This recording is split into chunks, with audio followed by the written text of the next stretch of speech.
In early July, relentless flash floods swept across the Chattogram region. Within hours, thousands of families lost the places they called home. Their safety disappeared, their livelihoods were washed away, and an uncertain future lay before them. For many, survival became the only priority.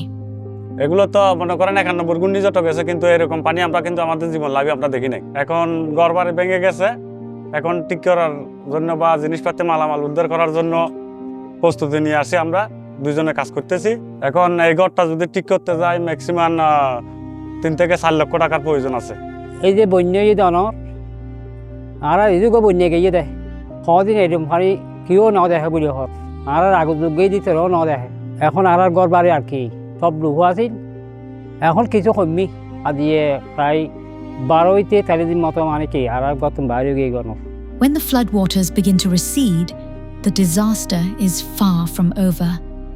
Behind every damaged home is a family trying to rebuild, carrying stories of loss, resilience, and hope that cannot be measured. বাথরুমের না যায় এখন পানি ডুবে, আমরা ব্যবহার করতে পারি নাই। লাকড়ি চুলা খাম নাই, লাকড়ি চুলা মানে সব ভাঙে গেছে, ঘর ডাবাইল ভরি বা এই সেটটা ওই গেছে। এইরকম বন্যা আমি আমার জীবনে 91কে হার মানাইছি। 91তে আমাদের এখানে আপনার ওই এইরকম জল হয়নি, পানি আসেনি। এই আমাদের ফ্যামিলির ঘরের মতো কাতারি নম্বরে আরও 200-300 ঘর পরে তলিয়ে গেছে, পড়িয়ে গেছে, ভেঙে গেছে। বাঁশখালীর মানুষ অনেক কষ্টতে আছে, আমাদের সেই অনেক কষ্টে মানুষ আছে। For those living through this crisis, there is no clear finish line. Recovery is not just about rebuilding homes, it is about restoring dignity, security, and hope.